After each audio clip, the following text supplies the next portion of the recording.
right. Let's do it. I feel like I'm missing some news here, but it is what it is. Nothing really happened. No, a few we things. have some stuff. Yeah, we got a couple of things. Yeah, but oh man, it felt really nice. I will say, do not watch Lord of Mysteries this week. I still haven't watched it. I'm not gonna lie. I missed you on Saturday. Not being just confused all the time. Though. Yeah, but it is what it is. You know how it be. Chris, you didn't know the TikTok went like fucking like absolutely bonkers. I mean, I looked at some of the comments. You were telling me about that last night. Yeah, it was interesting. Yeah, so that was pretty wild, man. We got some good comments. People are very, very much against us on this, though. Oh yeah, bring on the hate. It fuels the flames. Yeah, I don't think that English dub is gonna save the show, though, personally.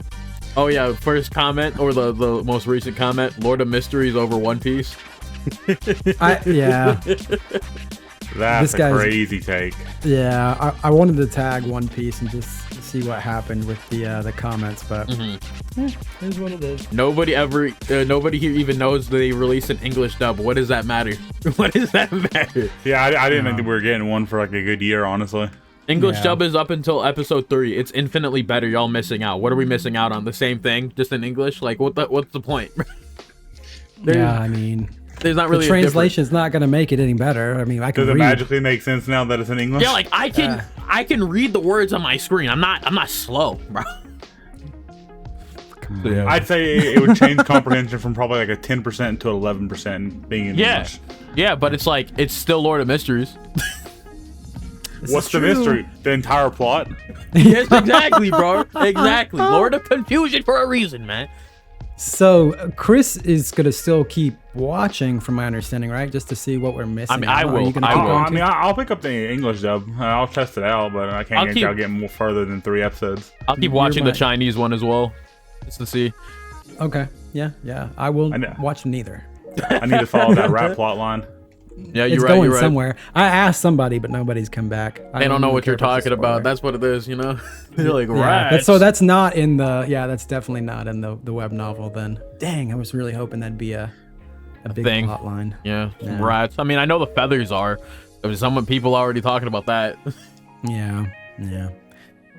Oh well. Goodbye. Yep. Goodbye, Lord of Mystery. At least don't miss you already. I don't miss y'all. You will not be missed. Rest in piss. That's how that phrase goes. Yep. Love that. You won't be missed. Rest in piss. Yes, sir. That is great, dude. But guys, we are back with the Senpai Simulcast, and I am here with my host, Matthew. I'm here. I'm here today. And I'm here. I'm Chris. Nice to meet you guys. I keep going for that T, man. I'm sorry. And I'm Moffs, and I'm your resident. That's not evil. What does that imply about? Oh, okay. Yeah.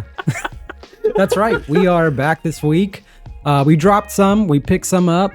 Summer Simulcast is changing a little bit, but I believe for the better. We'll find out what Chris thinks. I already know what Moffs thinks.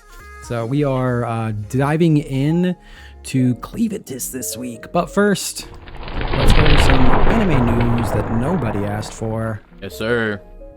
We got some big ones, I think. I mean, it wasn't San Diego Comic-Con necessarily. Like, we didn't get a lot of big info out of San Diego Comic-Con last week. So, but I do believe we have some solid news coming out this week for properties that probably should have been teased at Comic-Con. But yeah. So first up, Solo Leveling Arise, the game. I haven't played it. I haven't either. Apparently is introducing Gina, Jinwoo's sister, as a hunter, which also has a companion webtoon coming out called Hunter Origin, which is an alternate timeline where Gina actually gets awakened powers. I don't know if it's Gina minus Jinwoo, like maybe he takes her position. That'd be kind of funny to see the opposite of like him just going to, because she's a nurse, right? She was in medical school or something like that. Yeah, she was going to school, and you know, Jinwoo's whole thing was to pay for her schooling and to make sure his mom was okay, you know. So I wonder how the reverse is gonna go. Like, what's that gonna be about? No, that could be interesting. Yeah. I mean, I'm not sure what platform it's actually coming out on, but I think it comes out in October, I believe it said. I could be making that up. Yep. Don't rely on us for that information. Yeah.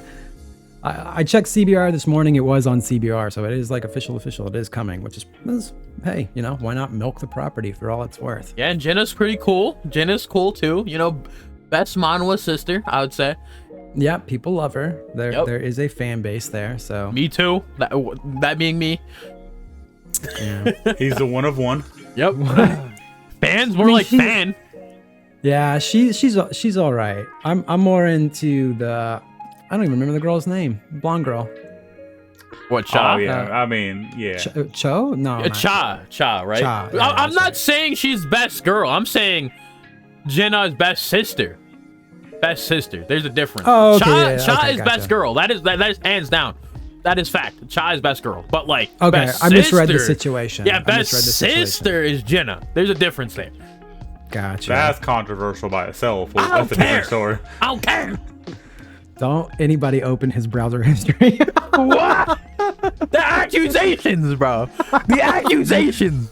You left it wide open for me, man. Wow. Wow. I see how it is.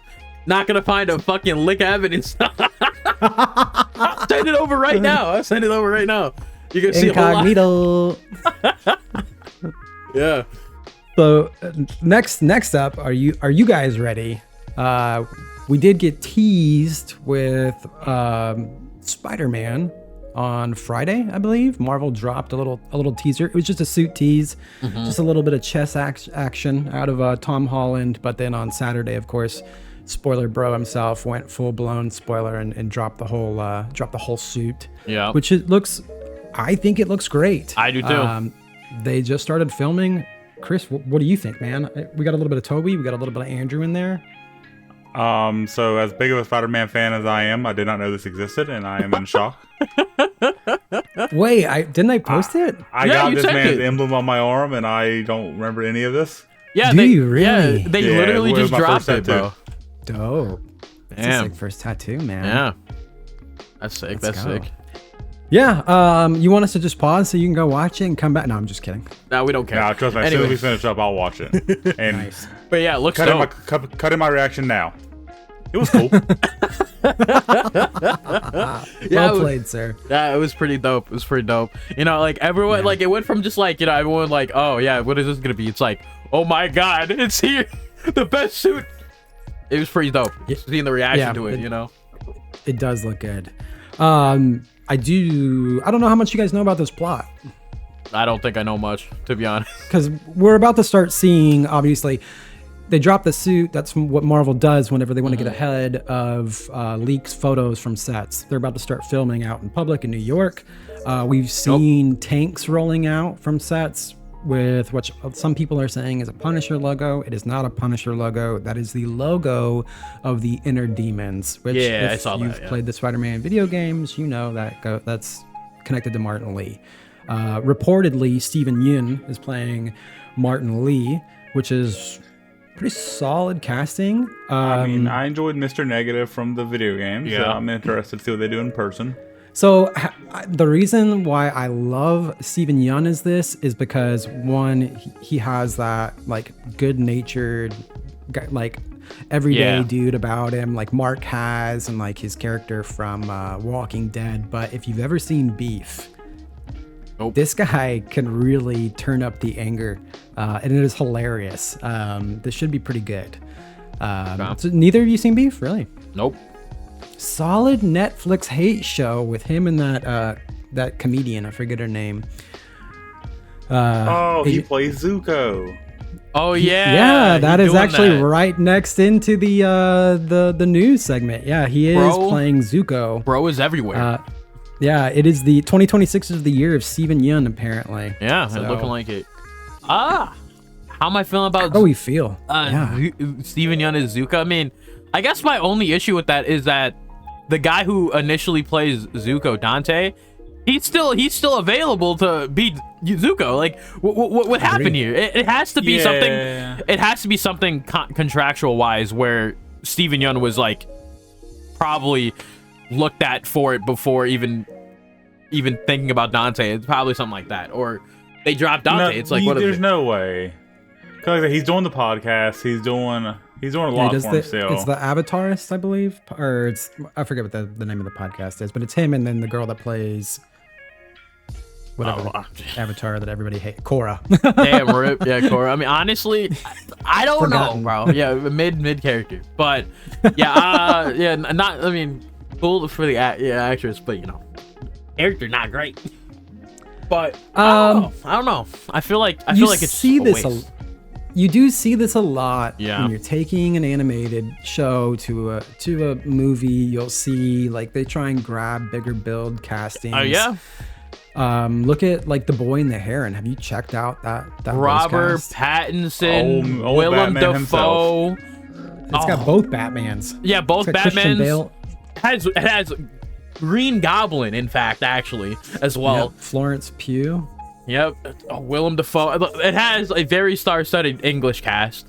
It doesn't necessarily make them a better voice actor, in my opinion, but I get it for the box office appeal. Yeah, I mean, this is purely a box office move. Yeah, there's a lot of. I mean, I guess with the Steven Yeun play, it's probably just because to get more people to want to watch it, because like no one really exactly. I guess it's like sad to say, but no one really knows who Dante really is outside of Avatar, maybe a few older movies. But yeah, really, he hasn't really got that like mainstream yet, sadly. Yeah.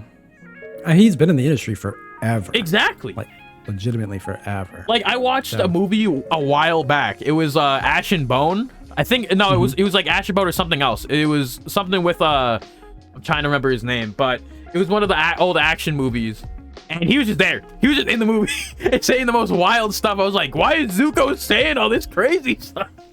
I mean, Dante Bosco's first appearance for me, I'm about to date myself, was 100% Hook, Rufio. Do you even understand that reference? No, I know the movie Hook. I never actually watched it. Shit. That is one of Robin Williams' best movies. Also, if you can find the secret cameo for what's her face? It plays Cruella de Vil hidden in the beginning of Hook, also in there. Wow, yeah. Again, another week where I feel the grip of time on the back of my neck as I reference where I first know an actor from.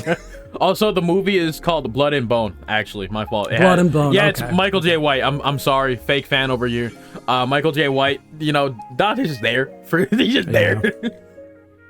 Yeah, it's very funny. You guys hadn't seen Hook. Oh my gosh. I know Old ass man. Old ass man, I swear. It is a rite of passage for Disney viewing, in my opinion. But yeah, I never on. watched Hook. I never watched it. It was never. I missed that part. I watched the Peter Pan movie though. I watched the old Peter Pan one, but I never watched the other. I didn't watch Hook.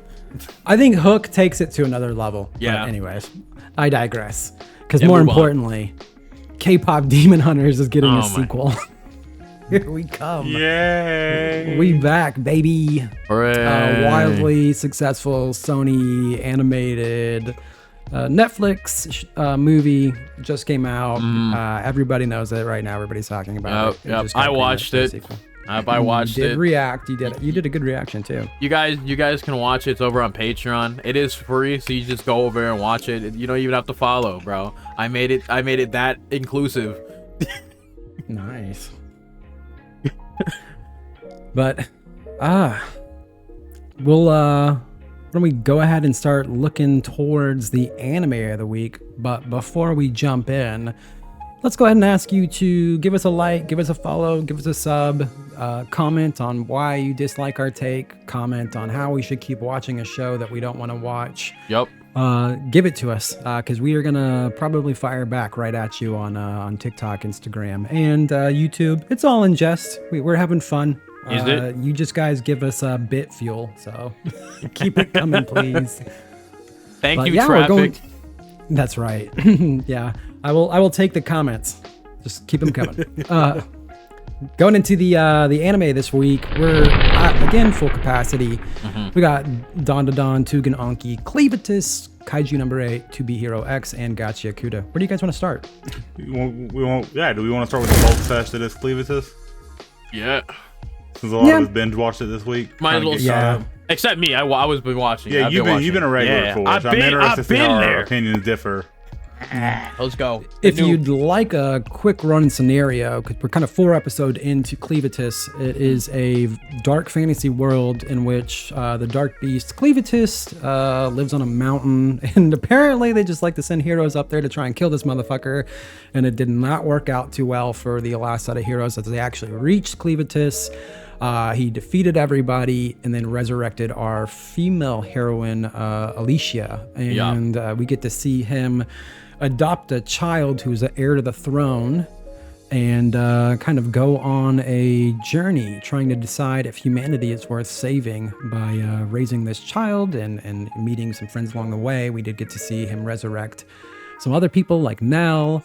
We get to see him do a lot of insane shit, actually, like blow up a troll. But yeah, currently this week, Clevatess and Alicia are kind of attacked by an unknown assailant. But let's go ahead and, Chris, I'm going to start with you because I've been waiting to hear what you thought about this.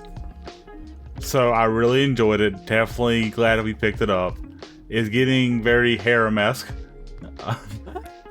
Okay. Yeah, it is. I suppose. It's literally what is that? Shield Hero. He's picking up slaves after slaves. He rescuing him in this one. Same argument for Shield Hero. I like that he couldn't take the way that Nell looked before, so he was like, "Hey, bitch, before you come in our crew, we gotta spruce you up." I love a fucking troll ogre fucking made her look like that. Yeah, that cracked me up.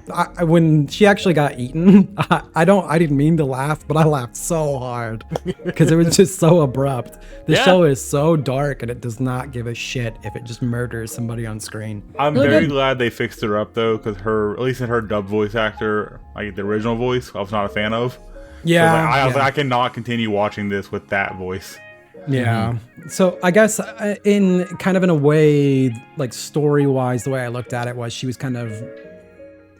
hindered by humanity as a slave, and then Clevatess frees her, and she's kind of blossoms into the person that she's meant to be, kind of thing. Yeah. Kind of how I viewed it in a way. Really interesting character, this Clevatess. Yeah, he's I just took it a lot less literally than that. Yeah, okay. How'd you take it then, Chris?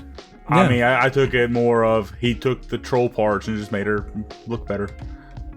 Like, I didn't take it subjective at all. Like, I thought he just rebuilt her. Like, oh, hey, I got it. Yeah, I was looking at the background and the theme of what was happening. I got you. Yeah, I was not going that subjective. Yeah, I'm very one note. Hey, no, it works. Yeah. Yeah. I mean, this is a pretty. It kind of reminds me of Claymore a little bit. Alicia as a character is pretty insane. I love to see her kind of get ragdolled all over the place and then get back up and keep murdering people. That's pretty wild. But this week we got a pretty solid episode where we start with another dark beast is kind of introduced here, right? Yeah, he pulls up on Clevatess and the gang in another with a monster that's also in human form, which we've established is not possible for a lot of them, which is it's very rare to see this.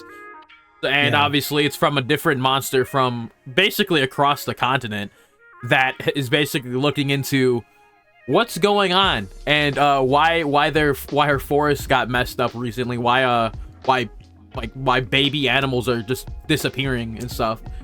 And we find out there's clearly some bad things afoot by the magicians. I think they were wizards. Yep, wizards. You can't trust a damn wizard. Oh. Fuck you, Gale. You item stealing bastard. Yeah, we could. Apparently stealing babies, baby dark beasts. Yep. Maybe we're doing some experimentation. Maybe we're going the old Full Metal Alchemist route, trying to combine some things. Yeah, here. I was thinking that too, where it's if they're stealing both human babies, that's why there was no babies at the bandit camp, because they were trying their best not to have kids because of how that they will just be taken away immediately and then sold to some randoms that show up. And that storyline was so messed up with the lady like secretly like handling everything from behind the scenes. Yeah, literally taking care of Nell's kids because she didn't want like that like shit to happen to her where her babies get taken away from her. So yeah, I mean, it's fucked up, but I mean, I think it's like understandable because like everyone there is trying not to have kids, but she really wants to have a child. Very bad situation. Yeah. I liked was our dark beast name Gart, who was basically a Pidgeot? I think it was Gart. It was something art. It was something like that. Yeah. I like the design of the dark beast he serves, the whole wing look and like the big horn thing they had going on. Just we got to see it, just a tease of this was pretty awesome. I guess we'll end up seeing Clevatess either join forces or potentially battle them at some point, which will be pretty sick. Yeah, I mean, especially whatever Clevatess, like, you know, like his ultimate like feelings on humanity become if he just murders everything, unless they get in the way later on and he has to take him out. There's a possibility there too. Yep. Yeah. Yeah. I equate all the dark beasts to Pokemon. I see. Clevatess is just a Reiko for me. Yeah, I don't know shit about Pokemon, so I got no. That's a weird take, but okay. Hey, they're just all Pokemon, yeah. They're all just bad Pokemon, you know. They're just really dark Pokemon. Yeah, taking humanity over. Yeah. So interesting show so far. Yeah, how we feeling ratings wise, fellers? Yeah. Let's just rate it overall 1 to 4. What do you think, Chris? From 1 to 4? Yeah, all 4 episodes. Yeah, all 4 episodes. Oh, okay. It's a scale from 1 to 4. Like, weird criteria there, but okay. No. 3.5, I guess. No, it's probably a solid 8. Like so far the season, and from what we just watched, I'd say it's about an 8 standing. Okay. Matt? Yeah, I'll give it an 8.5. I love the feel. I love the dark fantasy. I love the brutalness. Opening is metal. Yeah. I'm in. Yeah. I had like a specific episode rating, but I'll give all 4. I'll do an 8 as well. An 8.5, yeah. What'd you give the last episode? Oh, the episode was pretty much like a 7.5 because he was like, I gave it a 7. It was on top of the other episodes. Yeah, it'd still be an 8.5, yeah, in that range. Yeah. I'm not far off. This was more of the back end of it was more of finding out like a world building opportunity. The front end of it was a solid fight. It was quick. I did laugh my ass off when Clevatess gets tossed through the wall. It was a big misunderstanding. Yeah. That was pretty hilarious. But, solid episode. Yep. Solid episode. You guys want to go back up to the front? Dandadan, the front of the week? Sure. Yeah, I'm down for that. Dandadan. I'm down for that. So we're post Keto arc, and we're kind of seeing the after effects for Japan of the volcano exploding. Also, Momo totally got away with arson. Nobody's even asking any questions. Don't even care about it. We're moving on. And they're kind of dealing with Gigi, and he could be Breaking Bad at pretty much any moment at the touch of cold water, we come to find out. So, yep. Yeah, solid episode. Again, it's a good character episode in this one. And Ira's back. Everybody moves in together, having a massive slumber party moving forward. They have to make sure Gigi is sound, which, you know, if you watch the episode, very end of it, things aren't going the way that they planned, which, you know, seems to be a running thing with this, a running joke. Nothing goes to plan ever. So yeah, it was a good character build up to see us be like, oh man, they're even dealing with this problem with Gigi and they're all coming together. And of course, in classic Dandadan fashion, it's going to totally unravel on them. But we get to see them kind of putting Gigi through. They're trying to put him through an exorcism and it's not working. So we get to see like the Taro Iron Mask keep popping open. That shit busted me up. Especially since they ran it back like over and over again. They were like, oh, did it work? No, close it or do it again. Even all the way through like the credits to where it's almost like tricking Gigi doesn't realize that's the cold water that's causing the issue. But like was it Turbo Granny that throws the food in his mouth? And then it's hot, and he changes back to Gigi, and then they splash him in the face with water, and he changes back into Evil Eye, I believe. I'm trying to think of Is that what happened? Yeah. I cannot figure out what made him transform the first time. Yeah, it was. Yeah, they threw the hot food in his mouth, and he pissed off Psycho, which you don't do. You don't spit Psycho's food out. Yeah, you don't piss off our gilf. You know. And was that a real photo of food? Yeah, like why is it just so realistic looking, bro? Yeah. It was either real or 3D. I mean, honestly, it could be real 3D placed in there though. It could really be like multiple things, but like. It was so jarring, just like going from like normal food and then like the top down view. Oh, it's just like bloop, bloop, bloop, bloop, bloop. Yeah, it just looks. Yeah, it looks so different. Why is it so different? Yeah, I don't know what happened there, but it did make me hungry, so I did end up ordering ramen that night. To skip forward a little bit, the hand holding scene just got me. I was about to go into it. Yes. Also, Okarun kind of pissed me off because just be normal, dude. He don't know how to do that. He don't know how to do that. He's got that Riz. No Riz. No Riz. But he does though. That's the thing is like he doesn't understand. He's got what the kids call negative Riz. He's got little Riz that girls love it. You know. Yeah. It's that negative Riz. We see Momo's friends run up and hug him, and he doesn't know how to react. But that scene in the car with the hand holding was perfect. And Psycho sees it all. Like she sees it. She like looking through the mirror. Gigi don't care. Gigi don't like even notice. He's just trying to like. He just straight cock blocked and just starts screaming. Yeah. But no, solid moment. But yeah, of course, in classic Okarun fashion, he's got to make you cringe a little bit. Yeah, typical. But not surprising. I mean, you gotta remember, Okarun is like he's been established as a kind of a loser. So yeah. Yeah. So yeah, you gotta expect that. You gotta expect such like that. I did like Taro basically puppeteering Gigi this whole episode and being like totally weird about everything, like slapping him around in the car and then making him like shake his butt in front of his parents who happened to survive. Surprisingly, I don't even know where they were. Where have they been? In fact, actually, I guess were they thrown up? I thought they were fed to either the snake or something, or they got sick or something. See, I thought they tried to off themselves, hence the Evil Eye connection. Oh, that's right. That's right. Yeah. Thank you for the reminder. Yeah, because they were probably under suicide watch for a while. Not gonna lie. Oh, I'm gonna bleep that one. Yeah, my fault. So, seppuku watch. All of these I'm thinking. Just bleep the entire thing and say bad words being said. Yeah, we do see that his parents somehow, of course, lived. And we also see that Granny Keto is out there in the wild. And her true form as a subterranean. Yeah. And she has super beef with Momo now, which is like understandable. She just murked their god, and now she has to come back and back for blood, bro, pretty much. Yeah, I'm really hyped. I was really looking forward to seeing how this plays out. So we'll get to see some revenge later on from the Keto family. This is not the last time we've seen Jennifer Lopez Anaconda. It seems. Yeah, it seems like that. Yeah. But good final scene. We get the whole family together.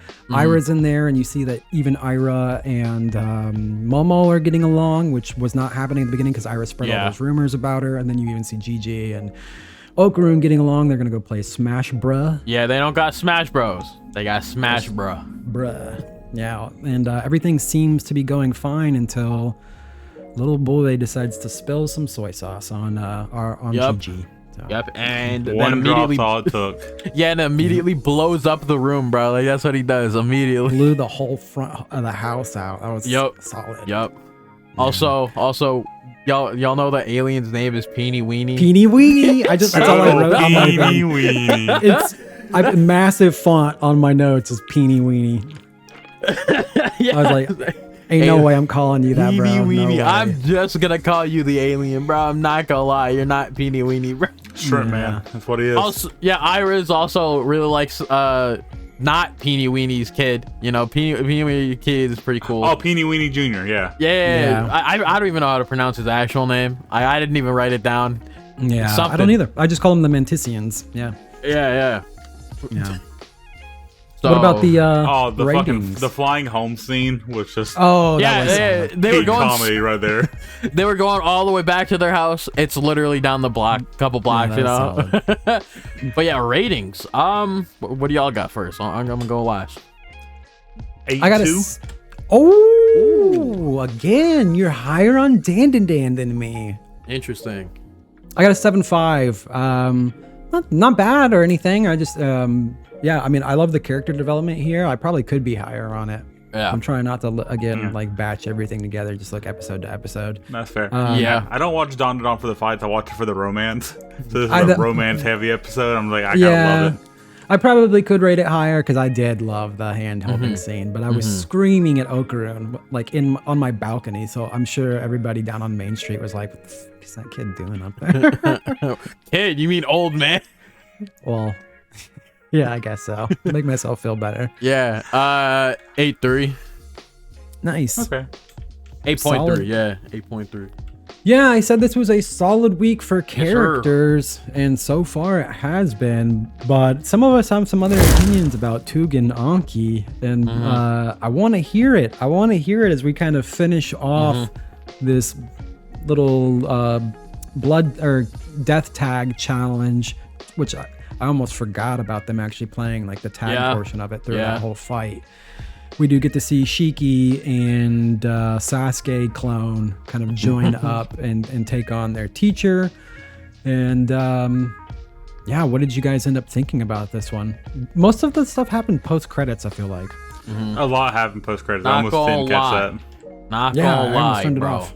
Yeah, I almost did too, and then I was just like, "What? There's a lot of episode left." Yeah, I was like, bro. "Why is there 5 minutes left?" Yeah, still? like why? Like, you know the did y'all like extend the ending or something? No, It's just dangerous. Yeah, it's just like, is that real stuff or is that like Kaiju No. 8 like ending sequence stuff? You know? Yeah, the Hoshina podcast. Which I love. Honestly,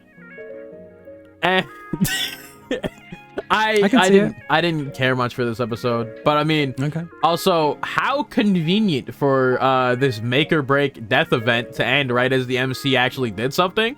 Wow, very cool. So, just so he didn't get expelled, and everyone else to like, you know, stop getting expelled because like we need these characters, or like the plot needs these characters now. So yeah, very we do convenient. see. Yeah, we see Shiki. I really don't know this character's name, the chainsaw kid. Yeah, I don't know either. Has he got a name yet? I don't know. I think so. I believe so. They probably said his name. We see him team up, take on his teacher, and they realize that only one of them is really going to be able to make it out without getting expelled. So you kind of see him almost argue over who's going to end up winning this fight. How do we? So okay, I threw something in the chat earlier about how convenient their backstory is. They both have Momotaro parents, which I immediately was like, Martha, why'd you say that? Like immediately go to the Batman Superman relationship. Are we liking this? Are we hating it? It was of course it was gonna happen because like they needed something for these characters to like, you know, not always hate each other, and making it so they both got dads that are part of the opposition just works, I guess. It's pretty predictable. How do you unite two causes better than unifying them in a certain same point? Exact same way. It's just, oh, your dad's Momotaro. Oh, you too? No way. And then they, you know, like begrudgingly work together because, you know, now they understand they have stuff in common now, bro. They could be begrudging friends, you know? Wow. His name is Jin. Jin? Yeah, I don't give a fuck. I'm not gonna Yeah, Sasuke clone just rolls off the tongue better. Sasuke clone. Yeah, it really does. All my notes say Sasuke clone. This episode didn't help the Naruto light cases, is all I'm saying. Yeah, I'm not gonna lie, it didn't. Because this is similar to like, you know, any of like the tuning exams where it's just like it's literally the first challenge of the tuning exam. Yeah, it's like, the speed run of it, right? Yeah, it's like the first exam, or like it feels like, you know, it's like the Death Forest mixed with like another event that they had. It was basically just it just abruptly ends because something happens during the event that like it's literally the same thing. It's like, oh my god. Yeah, it's like Gaara shows up, starts blowing up the village, boom. Or I guess Orochimaru and then Gaara, same, whatever, you know. Yeah. But yeah, now yeah, it is very similar. We even get, I feel like I even got a Gachiakuta reference in there when you see Jin eating the trash. I was like, damn, okay, we're gonna just go hit all of them while we're at it. Yeah. I did like the teacher fighting with the umbrella. I thought that was a pretty cool way to fight. Throwing I mean, that was cheap as shit that he's using for, like, smoke screens. But, you know, it is what it is. He said no powers. Yeah, he said, I mean, he wasn't going to use his blood powers, and he's just using his Cobblepot his little umbrella. But very cool little fight scene. And my only note over that was when he snuck up behind Sasuke clone and blew his damn back out. I was like, damn. Hey, yo. I wrote it that way for a reason. Yeah, but I will, like, I guess, like, post credits now, like, after, like, the credits now, why is she sitting like that? That's all I gotta say. Why does she want to be Rangiku so badly, bro? Like, why is she? I don't know, Kuina man. Is her name? Kuina. Fuck. They make it a point to show that she doesn't make sense in her physiology. She is very out of proportion. Yup. That's just how it be. You know, gotta get, like, some, like, you know, retention there for some audiences, you know. Yeah. I will say, like, there was, like, one moment in, like, the credits that were pretty funny. It was, like, the first time I've seen a nerdy guy with glasses take off his glasses and stand on business. Oh, yeah. That was pretty funny. He was like, what are you gonna do, Four Eyes? Yeah, I take off my glasses. What are you gonna do? I took them off. You can't call me that anymore. You can't. I'm not Four Eyes now, huh? Nah. Yeah, that was called them on it. Yeah. That was pretty funny. That's our Ida. Yep. Yeah. I did make mention the teacher picked out all the clothes. So when you get your eyes on all of them, make whatever assumption about that man you want at that point. Preacher. That was very sus to me. I see nothing wrong with anything that occurred. But also, didn't they? Oh man, they killed me because somebody made winch. Because I actually, in my notes, I wrote, "Who relaxes by crouching like that? No one needs to be catching the breeze between your legs or the view." And then one of the characters actually says something about, like, her getting kind of embarrassed and romantic about the teacher wanting to protect her. Yeah, I was like, "You're worried about me?" Sacred scent. Yeah, he said he smells a sacred scent. I was That's like, "What disgusting. are we doing, dude?" And yeah, we learn at the very end that the Momotaro station, that where they're going, is supposedly super insane. So that's gonna be great to deal with when they get there. I'm assuming it's gonna be a situation kind of similar to, like, you know, when Kakashi took, like, Group 7 out on their first mission, where it's gonna be Naruto and Sasuke clone. Well, not Naruto, my bad, Shiki. They're gonna go out there, and then Shiki and Sasuke clone are gonna somehow handle the situation. It's gonna be a situation like that. I just know it's gonna be teacher's gonna be taken out of combat for some way, shape, or form. Or he may be preoccupied or some shit. Yeah, preoccupied, taken out of combat, and the students have to deal with the situation. It's gonna be a situation like that. How many times are gonna say situation? Count them for me. I don't care. But it's gonna happen. It's gonna happen. Wow, I was counting. But yeah, it's gonna happen like that. I have a feeling, bro, that I can it's see gonna it. like that. It's gonna be occurrence like that. Yeah, I mean, and again, I'm seeing, like, it's okay. It's an okay anime for me. Yeah. Chris, I know you're a little bit higher on it, right? I mean, after this week, I'm like a 7. Like, it's okay. I enjoy watching it. It just doesn't add anything new to the that I haven't seen before. Yeah. So ratings. I'm giving it a 6. 5.5. I give it a 6. Yeah. It's like that. It's not, in my opinion, bad. It's just mid. Like I said, it's been done before. Yeah. Yep. Yeah, we have definitely seen it, but you know, apparently we're wrong because it's the #1 anime out there. Yeah, I don't fucking understand how. I mean, I guess like I said it before, like I said it before to you, Matt. It's like, you know, like series that you could just shut your brain off and watch. You know. Yeah. This is up there. This is pretty much it. Yeah. I told you guys I stopped in the middle of it and went to go renew my Hulu membership so I can make sure that I can watch Bleach season 4 and catch up on One Punch Man. So that was more important. What's more important? Yeah, is Bleach and One Punch Man. Yeah, that I agree there. So, I mean, we're going strong. We're keeping with it. We won't drop this one yet. It hasn't done anything to just throw us for a complete loop. So.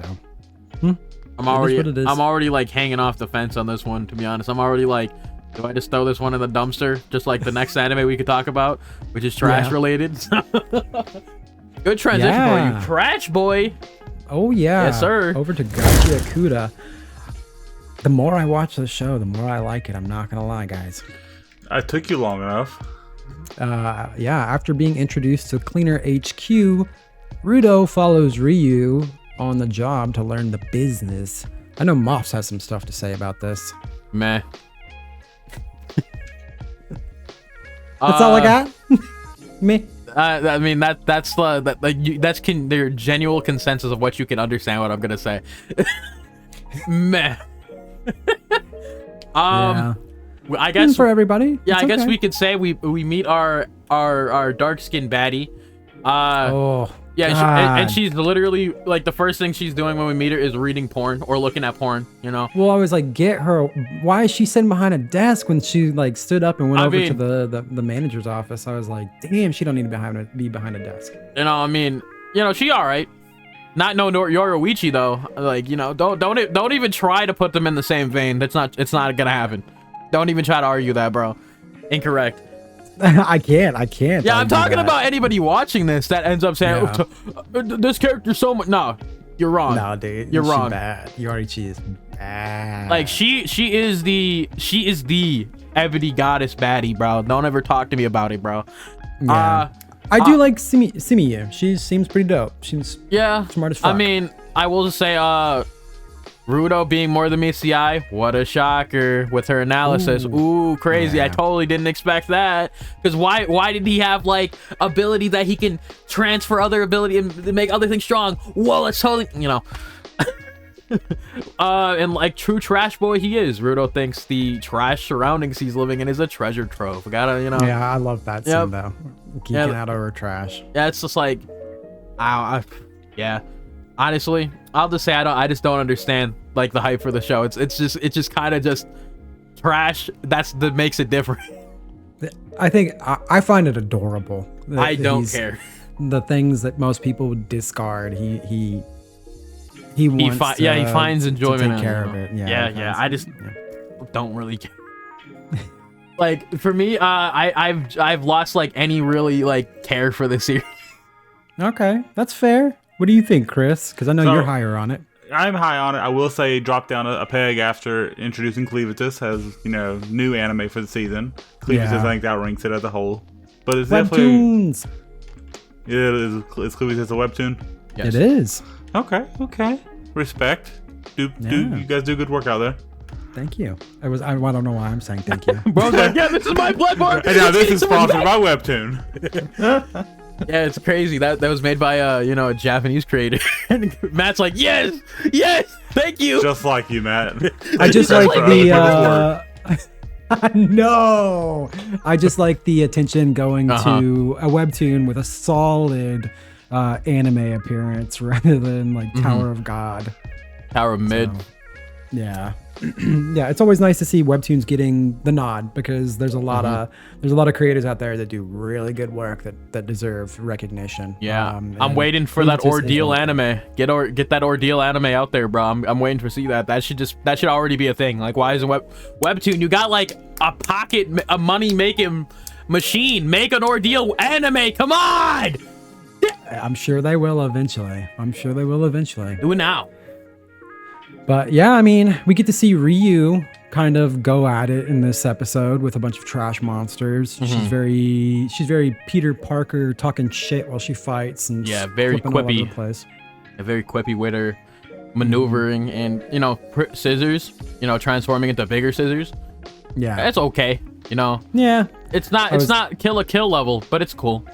Yeah, it's cool. I still think it was a cool way to fight. I do like them kind of using it to flip around and everything. That is pretty cool. Yeah, and she's straight up like it's just eviscerates the dark beasts that are being thrown everywhere. Not dark beasts. Wrong show. Trash beasts that are being thrown everywhere. Yeah. So I mean, that's cool that she has like the rest of the group is literally just strong guys, strong boys that does throw shit around for her. Yeah, I kind of got the Clone Wars feeling out of them. Like they're the stormtroopers in the back who are just, they're there to save your ass at the very last second. Yeah, they support, they're the support back lane, I see it. The villain they introduced at the end there, if his powers work like I think they're working, it very much intrigues me.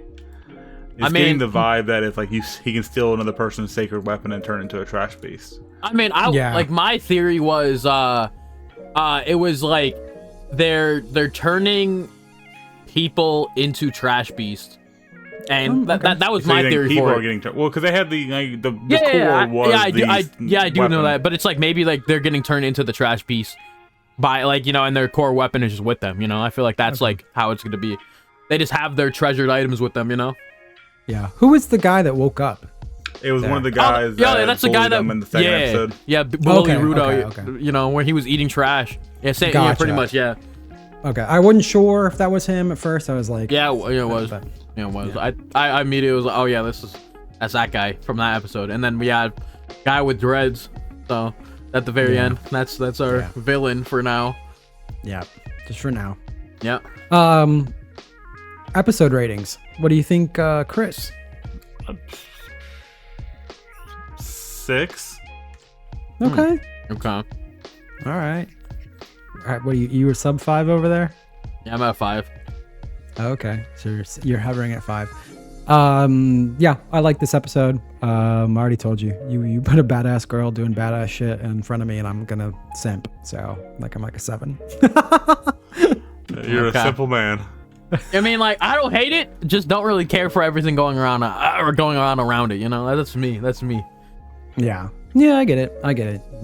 I thought the animation on that fight was awesome. Yeah, I agree. Yeah. You guys want to get out of the trash and into the treasure that is To Be Hero X? Yes. Hands up. Yes, let's go. Every episode, I'm just like, I love the show more and more. Yes. It pulls back stuff from other episodes that I just didn't even think about. Exactly. The plane crash being Vortex. Yeah. Was not expecting that. The name was dropped earlier on. It's like what? It's so ridiculous. It did not occur to me that was going to be pulled back in front of us. But it just goes to show you this writer, again, no idea who's actually doing this, is really freaking good. Yep. They are doing things with perspectives and scenes that give the scene an entirely different dynamic to what you saw previously. Like the I split love car that view. I loved it. Like, this is my anime of the year. I agree. Man, nothing being this. Yeah, if this is not in like Crunchyroll's like nominations for anime of the year, you might as well just like stop doing them. Crunchyroll, don't be blinded. Pick this, put the show up there.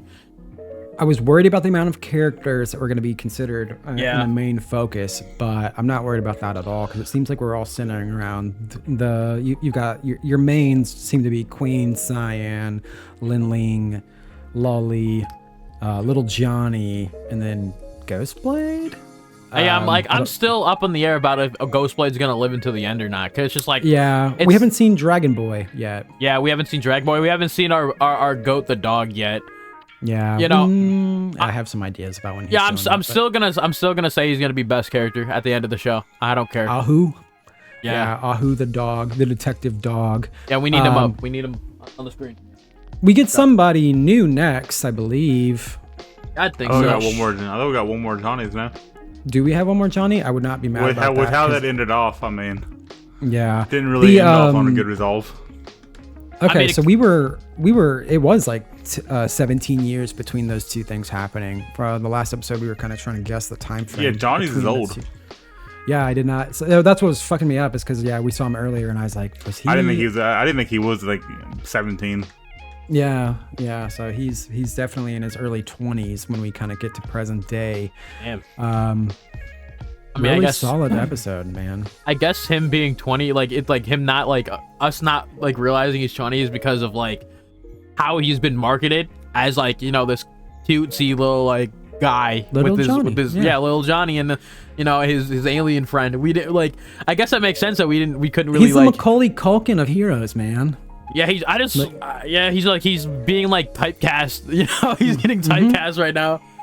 He was used for his youth to sell toys and stuff like that, and he even makes mention, even when he's not feeling good, he's got to put a smile on, because that's what being a hero is about. It's the whole All Might thing. Yeah, I mean, he's the prototypical child star who's kind of being burnt out. He's our Shia LaBeouf. No, but on the topic of like ore farming, that first time he put the mask on when he lived in Vortex's room, that scene sick. Just hit hard. Yes, because cool, obviously he thinks Vortex. He still thought at the time that Vortex killed his father, had something. He goes in a major depression spiral when Vortex dies, even because he thinks he can't get. He never got an answer. Closure. Yeah, that I mean. Yeah, felt like that shit was just stripped away from him. His reason for being a hero was gone. It's a really complex narrative for this character. I was not expecting this. Yeah, I was expecting it to be some like, haha, he was all cool. And then something happens, and then he's like, I gotta be a hero now, which technically happened, but like not on that like simplistic scale, Yeah. Like if we can get more into this with Kaiju number 8 in a little bit, but like maybe I'm just getting older and viewing anime in a different like light. But there's so many more topics like about mental health being represented in anime nowadays that you didn't get before. Like looking at Naruto and even One Piece, there isn't much of like that. Those mental health struggles, and I'm saying I love seeing that represented nowadays. Yeah, I do love seeing that. Not only because it connects with viewers and readers alike, and gives you a feeling that you too could be a hero even with those kind of things going on with you.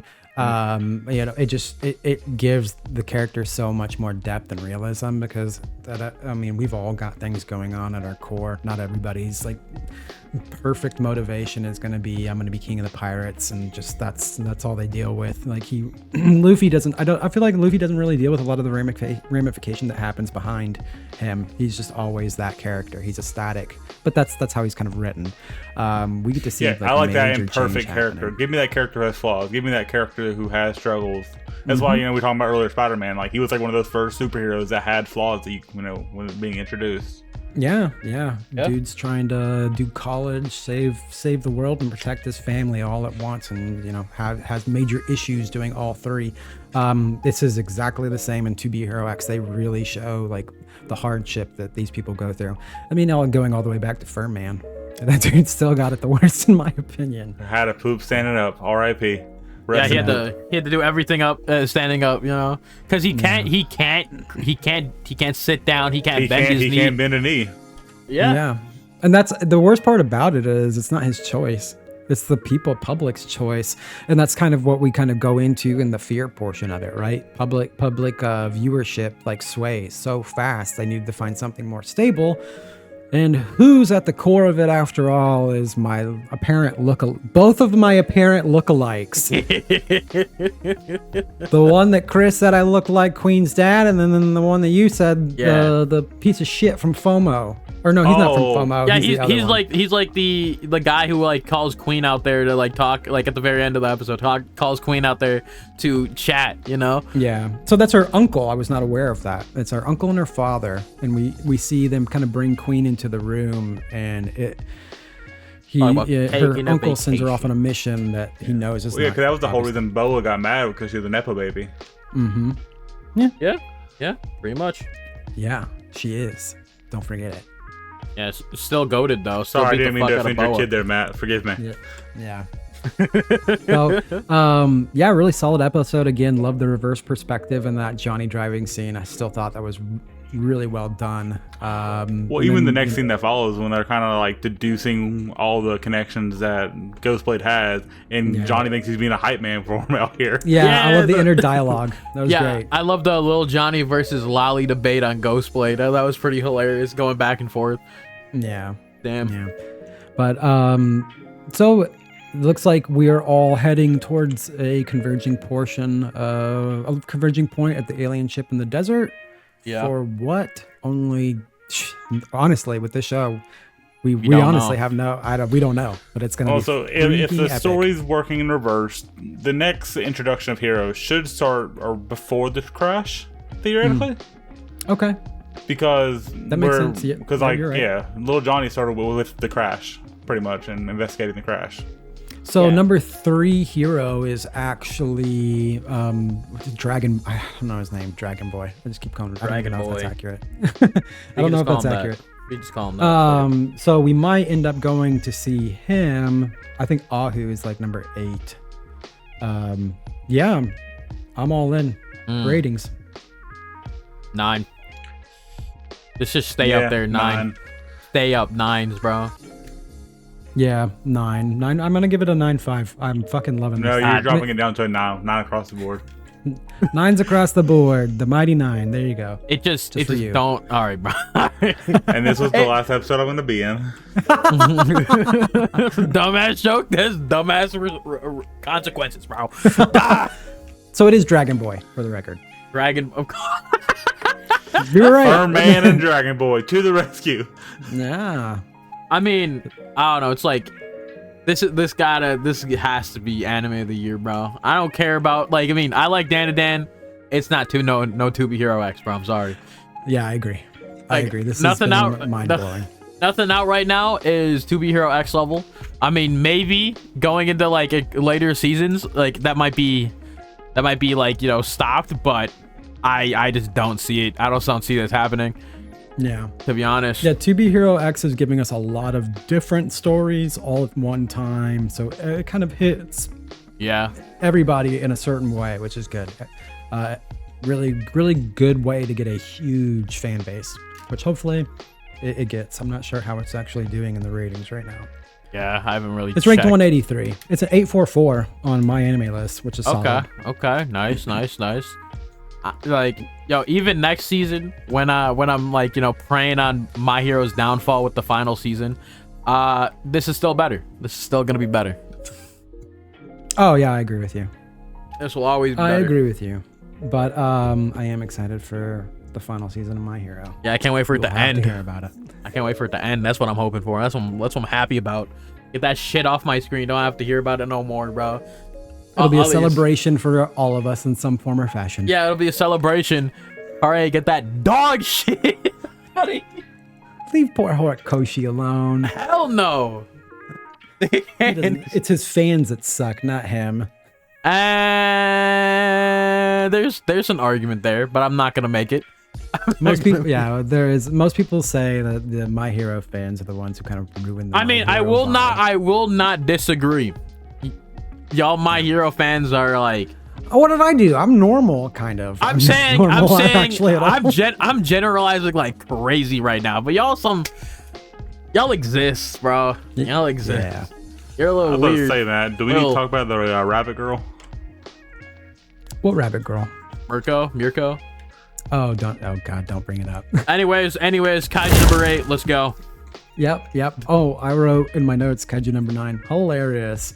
Yeah, so Kaiju number 8, we are diving into another pretty awesome action episode. Kaiju number 9 splits in 2, and it's kind of overwhelming the defense force as we get introduced to Kikaru's backstory and what happened to her mom and why she kind of fights and strives so hard, which I thought was pretty awesome. And her mom looks fantastic in that armor. Yeah. So Kikaru is that bitch after all. We kind of see her kind of level up. What do you guys think? Banger. Per usual, yeah. Love the kaiju eyes. Yeah, we get introduced to some kaiju weapons. This is number 1's eyes, which gives number 1's eyes. It gives Jin Narumi some precognition, so he's got some spidey senses going, which is pretty epic.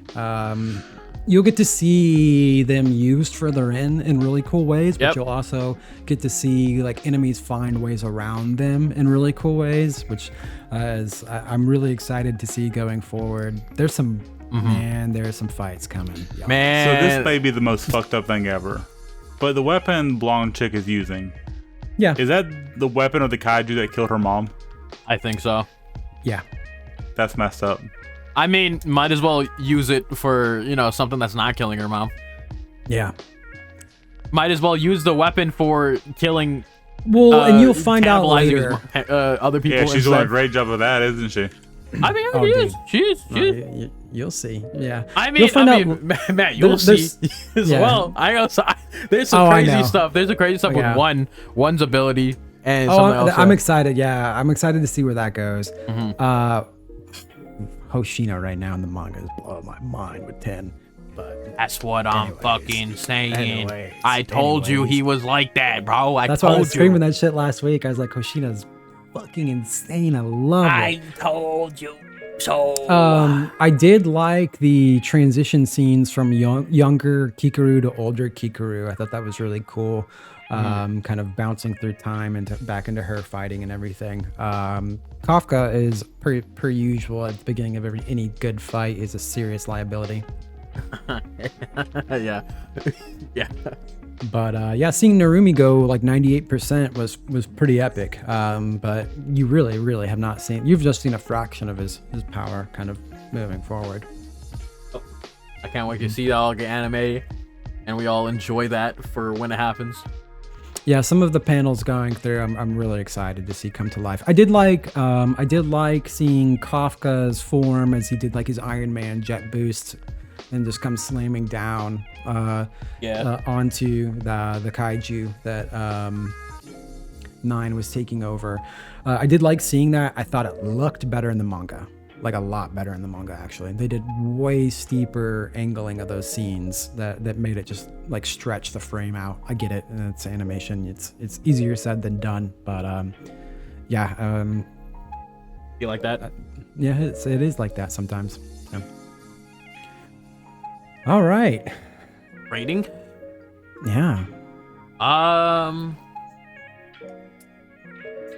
7. I'd say 7. Yeah, I'm gonna go to a 7.5 myself. Yeah. I'll sit in between at a 7.2. I will say one thing about Kaiju number 8. Every week I keep saying, "Oh, like it's gonna be the next episode's gonna be better. The next episode's gonna be better," and it will. It is gonna ratchet up for sure. But it tends to leave you on cliffhangers that I feel like we could be in front of ourselves right now in terms of episodes, but that's fine. Yeah. So it's what Fire Force season 3 was. I didn't watch it, but I like in a way. I like Fire Force 8. So. But I like Kikaru. That's the thing. It's not that I don't like the Fire Force's side characters. I just felt like they spent a long time on it, where Kaiju spent a portion of an episode. No, they've split it into multiple episodes because we saw a little bit of her backstory in the beginning as well. I mean, it's still working for me. It's one of those shows that will always leave you on a cliffhanger waiting for something else, which is fine. I mean, yeah. Like, I don't like the shows that let you like linger on shit forever. You know, yeah. That's be annoying, but it is what it is. Just don't overstay your welcome if you do that kind of thing. Like, yeah. It's got to stop at some point, and it will this season. I believe. I'm a firm believer that there will come to a point where it does. You see the finale of an event happen, and then we transition into an after effect that is really well written, in my opinion. Yeah. So, all right. That's pretty much all the anime this week. Again, this was a solid character development week, in my opinion. We got to see Kikaru. We got to see the family come together in Dandadan. We got to see Shiki and Sasuke Buddy come together over their parents. Mm-hmm. And then we get to see Riyo and Rudo kind of their relationship is very strange to me. I can't tell what's going on there. Yeah. She's just very charismatic and flirtatious, but he didn't know how to handle it. I do love that though. We also get to see Clevatess have to act. Oh, yeah. Have to act as a servant to himself, you know. That's that was weird. Yeah, it's like he can't like, you know, say, like he said, he say that he's gone or some shit's gonna happen, so he has to keep acting like he's a servant to his own self. It's so funny, bro. It's so funny. So that will eventually be unveiled, and there'll probably be a big battle on the mountain, which will be cool. I'm ready for it. Yeah, I can't wait. You know, wait for the more darkness from that show. You know. Yeah. So, you guys ready to get into a game? Game time, baby. I don't even know what this game is called today. What do we got, Chris? Today we're playing Anime Super Fight. Yeah. Is it a fight? We got 7 rounds of combatants going into non-combatant scenarios. I need a win. We are currently at 2 wins, 0 wins. Yes, I'm in the back. 2-0. Hopefully Matt can get on the board today. Yeah, I guess I'll host a game at some point. We'll give it a shot. But I swear if I win, bro, I'm gonna get so annoyed. I don't want to know it's another time, bro. Leave me alone. I will laugh. I don't know. I'm very confident about what's happening. I'll just let the audience know I'm thinking of selling. No. Give it your all. We believe in you. I don't I believe in you. I don't want you to. How about I not believe in myself and believe in Matt winning by selling? Well, what's the point of playing, Matt? I mean, he's gonna soil my win. Yeah, I will. That's fine. I'll take dirty points. All right, Chris. Let's get into it. What are we doing? Yeah, what we doing? So the basic rules of the game: we got predetermined combatants going up against each other from famous animes, and they'll be put into a scenario, but not a fighting situation at all. Like who could bake the best cake, or who would win in a game of dodgeball, things like that. Okay. Oh, I like dodgeball. That's pretty cool. Yeah. Okay. So up first, who would survive the longest on a desert island? Minoru Mineta from My Hero Academia, or Eren Yeager from Attack on Titan? Matt, you're arguing for Mineta. This is the first one. Mineta out the gate. Mineta out the gate. Get that freak out of here, bro. And he's got to survive on a desert island. Longer than Eren Yeager. You know what though? I'm a firm believer that Mineta could survive on a desert island just because he's weird and would somehow find some strange way to. I mean, he's purely in my opinion, he's a gatherer. He's not a hunter, but it would work out for him because he can use his little grape juice balls to set traps and catch food. Good ball utilization. I like it. Yeah. He also could kind of use that to kind of get some of his stuff like elevated, so he didn't have like animals coming and taking his shit long term. He wouldn't like totally wreck the environment either. That's another thing. Mineta is, again, he's not the top of the food chain. He would not unbalance the ecosystem. He does have a lot going for him, and he could easily maneuver out of danger. From my understanding, he has bounced on his own balls. Yo! Yep, I said it. Yeah. He has bounced on his own balls at like speeds that could dodge some of like Bakugo and Deku's attacks, which makes him actually incredibly fast speed-wise. I'm fairly certain that Mineta could outlive Eren Yeager on a desert island. Okay, we'll stop you there. Eren Yeager, what's your argument? I mean, okay, so using his Attack Titan form, he can immediately assume domination over the island, as in terms of being the alpha predator, as in nothing will be able to like harm him anyway. He can gather without he's a survivor. Like Eren is a survivor over anything else. He will survive if he needs to, but otherwise I really got nothing for him to win. It's like he's just a regular guy who can turn into a Titan, bro. He's only a survivor when he's got his crew around him. Yeah, he really is. Like, if he doesn't have ODM gear, it's kind of hard for him to maneuver like as best as he could. Or if he's like, and obviously using his attack Titan will only get him so far. I feel like he will survive a decent amount of time. He won't be threatened by any animals or any like predators there. He will be the alpha predator. But other than that, I don't think he'll last more than like maybe a year. I don't know about anything past that. I feel like Mineta would thrive for some stupid reason. I actually agree with you. He has the balls to, so he gets high on trees. I think Mineta actually wins this. I'm looking at Mineta. It's like, he'll probably figure out a way. It's like, I gotta survive for the women. That's right. He's always got the hope. He'll always be looking towards the future. Yeah, and waiting for him back home. Yeah, and Eren Yeager is just sitting here like, how can I not be depressed? I feel like Eren would just give up. Yeah, I feel like that too. Better about the world. I mean, hell, that's what he did. That he that was his whole plan. Like, sacrificing himself at the very end. So I mean, I was not expecting this to be a win. Actually, I mean, again, it's like I was looking, I was like, Aaron's a survivor, but like he is pain. He's like a pain tolerance, but it's like, and then again, it's like, what else has he shown us, like survivability wise, outside of just surviving from like war, like over time? It's like, yeah, he's grown into like a guy that can do that, but again, he's like also the attack titan, with a bunch of other stuff, which wouldn't help him here. Outside of being the alpha predator on the island, that's literally his best part. And if anybody, like, if anything went wrong with him, he could potentially rampage and just wreck his own supply. Exactly. So it's like, I can't see him outliving Mineta in terms of like, survivability, in terms of like his more versatile like skill set. I'll say that like Mineta has a more versatile skill set than Eren Yeager here. Yeah, I'm looking through his moves just to see if it. Yeah, it's like, I mean, Eren Yeager has more just like, again, he attack titan. He'll just show up and just start attack titan. Like his attack titan will not help him much here. So, especially for longevity's sake, Mineta wins round 1. Good job, Matthew. Hey, I never. When I saw that matchup, because these are pre-picked, he pre-picked these yesterday, so we got to see him. I was trying to form my argument for whatever this was going to come. I was like, this is a loss. I'm not even going to argue it. Yeah, I'm on the board.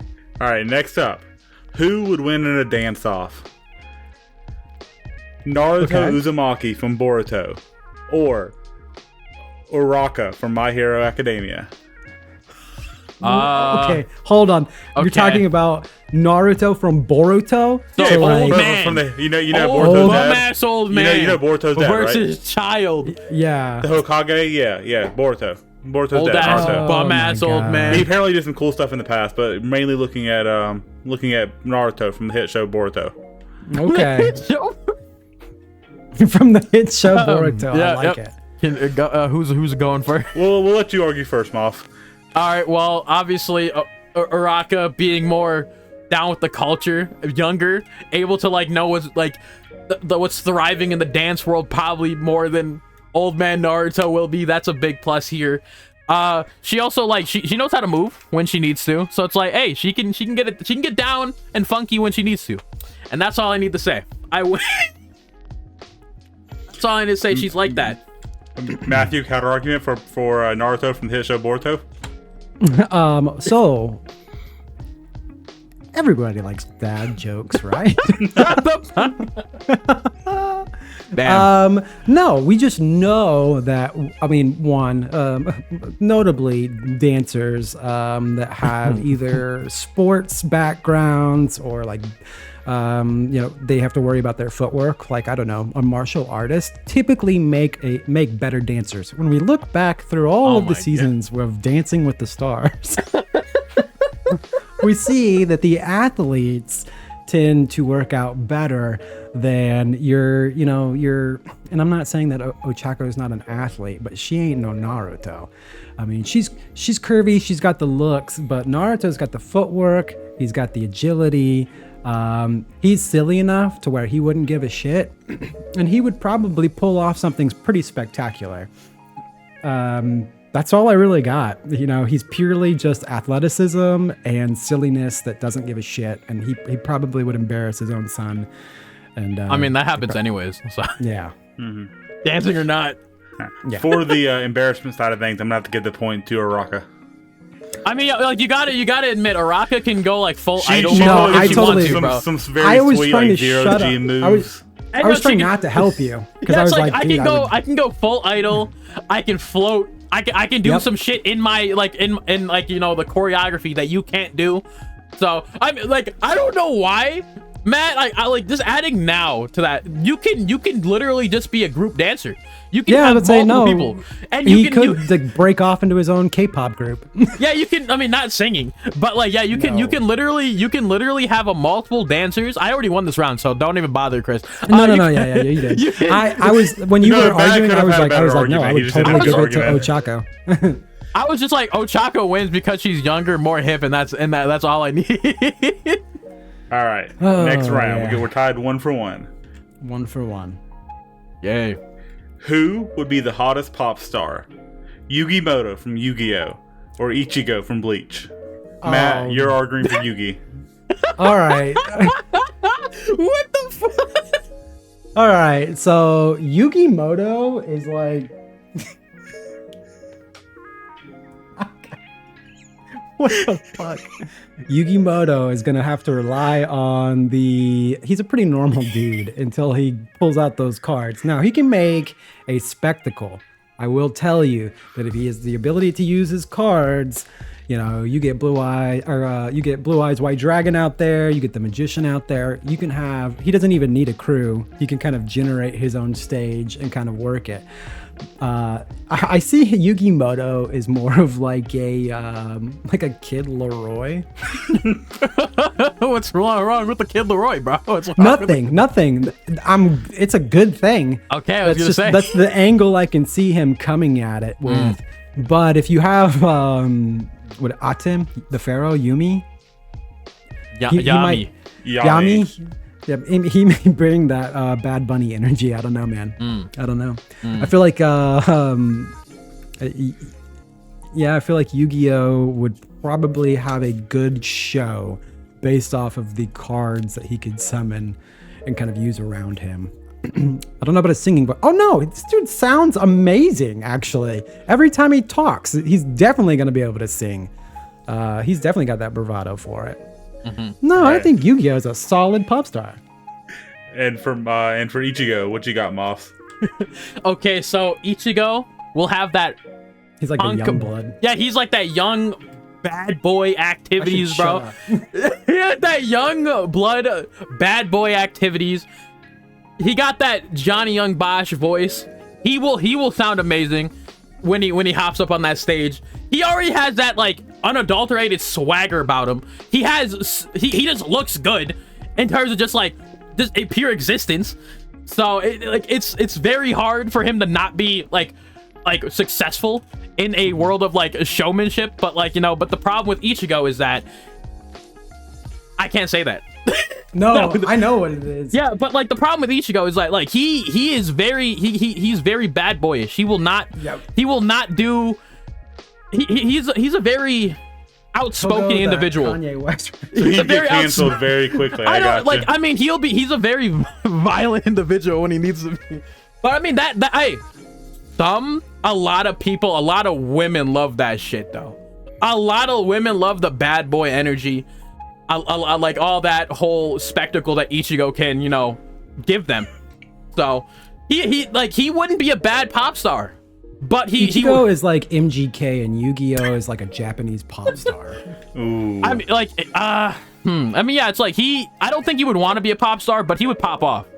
How about that? He's too edgy to be a pop star. I'm gonna have to give one to Matt. Yeah, I'm just saying, Yugi. I mean, like, what is it? I was like, dude, the moment you give him Yami, what the fuck am I gonna do? What the fuck am I gonna do? Even without Yami, I still think Yugi is just a better pop star than Ichigo. Yami would not be a good pop star. Yami has like, I think Yami just has the look. Yeah, Yami has the look, but Yugi has like the activity to use his cards. If we give him that, like honestly, like Ichigo, even if you like let him use a Soul Reaper form, who's gonna see him? Who's gonna see him, bro? But like I think Ichigo wouldn't be bad. He just wouldn't want to do it. Like, I feel like Ichigo would be like he'd be a way better like rock star. Yeah, he would be a higher. Yeah, he would be a rock. Like MGK vibes. Yeah, I mean, that's why I say I could see that. I could actually see Ichigo doing that stupid MGK dance. He just did that video for where he's trying to Ichigo literally would just be in a different field of music, bro. And also just like I said, I think my one sentence sums it all up. He doesn't want to be a pop star, but he'll pop out. Like that's what he'll do. I feel like that works. That's a valid argument, though. That was a good one. That was it's like he got that bad boy energy, bro. Like that's all that really he's providing. He also has a nice voice too. That's really it. Those are the two that would give him pluses there. But I wasn't expecting that to win that one either. I didn't know how I was gonna win that one, but I knew I was gonna win that one. Yeah. All right. Who would win in a baseball game comprised fully of this person? So nine of this person. Okay. Ash Ketchum from Pokemon or Aizawa Shouter from My Hero Academia. Ash Ketchum takes it. Just Ash? Just Ash. Just Ash takes it. What's the argument? Go for it. Is one of the most physically broken characters in anime as a 10-year-old kid, he's lifting things that like weigh trucks. Like he carries Pokemon and runs around with them. That it's like running with like an 85-pound dumbbell at full speed, and he's not hindered at all. Ash Ketchum is a fucking athlete by himself. He doesn't even need his Pokemon's help. He's broken. I believe he's also healed people before. He's done all kinds of wild stuff in the movies. And he's a competitive guy. He's always going to find a way to win. That's the name of the game. So in terms of strategy, I wouldn't call him a brilliant strategist because it took him how long? Like 20, 30 years, and he's still trying to figure out the attack combinations of which Pokemon is which it has which weakness. I feel like we still go through that, which drives me crazy. But no, Ash Ketchum he's ready to go. He's a 100% a way better athlete than Aizawa. Honestly, my argument, my counterpoint would be that Aizawa is entirely a better strategist. I feel like his unified version of 9 people would, like, you know, they might not, they're like the underdogs. You wouldn't understand what they're gonna do, but they're a unit when they need to be. You know, that's like what he would do. Obviously, his powers wouldn't be very useful here. But he, like, when he gets in that field, he'll become a different person, bro. But winning, that's for you to decide.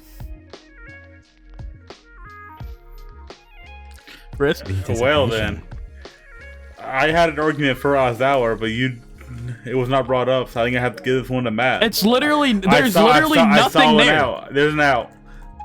There's literally nothing there. He's got that rope to catch balls flying high in the air. He can throw a ball really far too. And I don't care. It's not gonna beat Ash Ketchum, bro. My only problem with Aizawa there is that, like, he's just like you got to remember that Aizawa doesn't like to do shit. He doesn't even like being a teacher half of the time. Like, come on. Well, I have for the people I have to train at my office, I have an Aizawa stick or badge that says I hate teaching, nice. Which I love. I feel like Aizawa would be a lockdown defender in outfield with his little wraps and everything, though. I will say that. I mean, that's why I said, like, he'll be a good unit on the field. It'd be a close game, in all honesty, I think. Yeah, like, that's why I said he'd become a different person on the field, bro. Like, he like his strategic mind is like he'll become a different unit because, like, he understands what he needs to do because that's all one person. Have you ever actually checked out Ash Ketchum's stats on Versus? I know all about it. I already know about it. So funny to read it. That's why I'm not fucking. That's why I took that one very, like, not seriously, bro. His durability, able to survive giant explosions and lightning bolts on the head. I know. It's like what's the point of arguing this, bro? It's like, what the fuck is Aizawa gonna do for me, bro? Lose, bro. That's what it's gonna do. Who would have the most Twitter followers? Shao Tucker from FMAB or Satoru Gojo from JJK? Oh my god! Matthew, please argue first, because you need all the time you can. Shao Tucker. Can I answer now? Can I answer now? You want me to go first or him go first? Wait, you can't forfeit. I forfeit. No, I go first. I forfeit. I'm still gonna forfeit. You can't forfeit this one. Gojo would win it. Yeah, I'm forfeiting. All right, we'll switch it up for a different category. Who would win in a rap battle? Killer Zoldyck from Hunter x Hunter or Corey from Corey in the House? Oh my god. Oh my god. You want to go first? I'm fucking Corey in the House, bro. I win. Like, that's all. He made his own intro to his own fucking music, his own fucking show, bro. I think he wins. He's also that guy. Best show in all of existence. So what are you gonna do about that, Matt? Nothing. He was the right-hand man to the president. Yeah, he was. I will literally I will bury you, bro. He single-handedly won Russia back, or won Alaska back from the Russians. I will bury you in the ground. Yeah, in a dance-off, may I add. Oh my gosh. So I'll just ruin your career, Killua. I feel like the only way that Killua can even win this is if he pulls like an 8 Mile, and he's definitely got the speed to hit the bars for it. I don't know that he has the innate humbleness to throw himself under the bus. That's not. I don't think that's really his style. But if he came out and like really focused on speed and cadence, he's been through some shit. I feel like he could connect with the crowd. He's a younger, like stylish looking motherfucker. Yeah, I mean, it would just purely have to be he'd have to be a straight Eminem style rapper just coming in and either just verbally assaulting people at high speed or be willing to like make fun of himself. I could see him going straight out of 8 Mile. Yeah. I'm gonna bury you in the ground. You know what? Corey is very. Who was he in there? Who was he battling in 8 Mile? Wasn't that fucking Falcon? It was Anthony Mackie. Yeah, Corey is Anthony Mackie. It's Clarence. Clarence. Corey would come in with that Clarence energy and think it's locked. Clarence lives at home with his parents. And his parents got a real good marriage. Corey lives at home with his parents too. No? No, he lives in the White House. Yeah, he does. Shit. Yeah. Corey in the See, like, with my White House associates, I can literally just bury you, bro. Like, I can do that. I can do that as well. Let's try to stay away from reality. Take your victory lap, Matt. You won the majority. Take your victory lap. See, I will say it. The other two I would have forfeited on. So I'm not gonna lie. You would have won anyway. Oh my gosh. You're welcome. I did. Oh wow, a dirty win. A dirty win, but I'll take it. It was 4 to 1. Yeah, it would have been 6 if we did any of the other one. Because you weren't going to defend Gojo, and it was Gojo versus Shao, either, which that should have been a win, and that was a solid. That was an easy win for Gojo if you didn't forfeit it. Yeah, I'm not going to argue for Gojo in any capacity. He's a man of his principles. He won't support JJK in any form or fashion. Yeah, or Luffy One Piece. either. Luffy either. You got Luffy on the other one. The last matchup we had was Sakura versus Monkey D. Luffy. Absolutely terrible lineup on my part. Only one I want is fucking Araka. So yeah, which the dance battle with Araka. I didn't even argue that. Like 90% of those, I didn't even argue well. Watch her dance. I didn't even bother to argue half of these. I hope you. I didn't even try. Not gonna lie. The lineup plus the battlegrounds also made it harder to try to. What was the Sakura battleground? Yeah, what was that gonna be? I had either thumb wrestling or tug of war. I think, Sakura wins tug of war. Thumb wrestling could go either way. Yeah, Luffy could win thumb wrestling for sure. And I would have said forfeit to both. Well, I'll take my win. Let's go! I don't have to host shit. I'm on the board and I'm hosting next week. So now I gotta come up with some shit. Here we go. W dirty point. You're welcome. Yeah, I appreciate. I'll take my dirty point. Yeah, I'm welcome to put you on the board. You know, I'll take this loss. Good game though. I like that. Like the only one I tried anything for is Aaron. I'm not gonna lie, and maybe Ichigo. It's just, there's literally nothing I could save for a lot of it. Mineta, I thought I was gonna lose that, but I mean, it just depends. I think it was that one matchup that worked great in your favor. Yeah, it was like it's just young versus old person.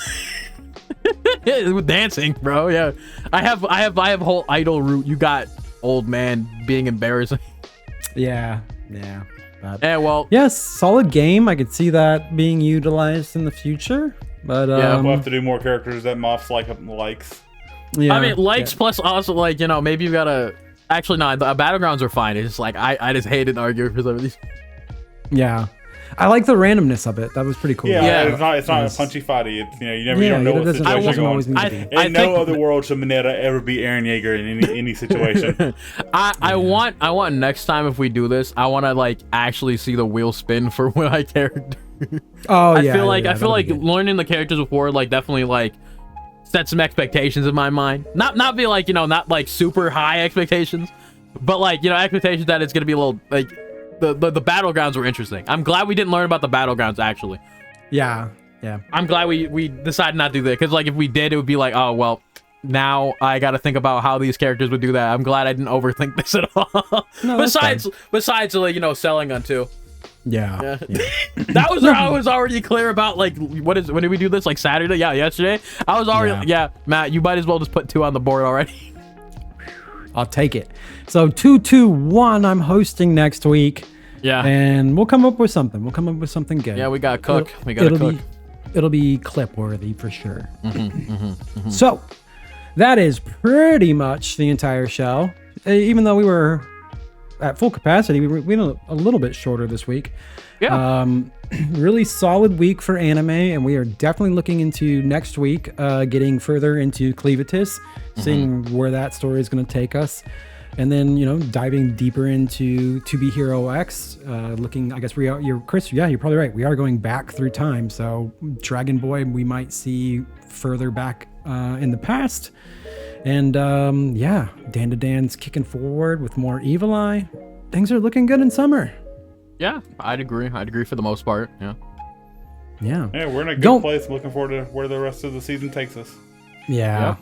I don't want to get my expectations too high moving forward, but this is much better than spring. And moving towards the end of the summer simulcast season, it looks like we're going to have some really big fights coming our way that are going to be really great. Yeah, there's a lot more to talk about this month as well, or this season, because last season was kind of empty, to be honest. Yeah, the fact that we can switch anime mid-season and pick up something that's still great. Something new that none of us have watched. That's a good sign for anime. Yeah, I like that. Absolutely. I like that. Next season should be interesting too. Yeah. I am looking forward to a lot. Like I said, I got to catch up on my One Punch Man, and we're going deep on One Punch Man. We're gonna go into the Santa anime. I'm really looking forward to. Santa or whatever. Yeah, that's gonna be interesting. So really, really solid week for anime, and don't forget to like, subscribe, follow, leave a comment, send it to your brother, send it to your mother, send it to your dog, tell your friends. Senpai Simulcast, we are here to give you great anime recommendations. Muffs, where can they find you? You can find me over on YouTube at NNOFS, as well as Instagram, NNO.FS. Basically the same thing, just a dot. Obviously you can check out the Patreon if you still want to check out the Lord of Mysteries reactions I have with Matt. We also did the first episode of Kaiju, but we were already locked in. We know what's gonna happen. So it's like that's where you can find my stuff, and obviously K-pop Demon Hunter, that's over there too. Yeah, we'll find some other stuff to react to. There's some other good stuff coming out. I know like Alien Worlds is coming out. That looks pretty dope. I'm sure I'll try and catch up on some anime that we can pick up on the Patreon and get some reactions for. Yeah. You can find me not on YouTube, because you should be going to the Senpai Simulcast YouTube, but you can find me at Minds Behind Studios on Instagram, Minds Behind Studios on TikTok, and of course, as always, keep your eye on the horizon for Corporate Cult. We did push back to, we're trying to match our releases with Halloween, so I think we start on October 3rd, and we're popping off every Friday, just so some things hit perfectly on Halloween. So keep your eye out on the horizon for Webtoon Canvas's How to Topple a Corporate Cult. We are releasing the end. It'll be about 12 episodes coming towards the end of the year. Yeah. Okay. Who's going to hit us with the final word today, boys? Boing boing. I did that last time though. You did? Bing bing. Shabing bing. Thanks for watching, and this was Cordy in the house. That'll do it. Catch us next week for Senpai Simulcast.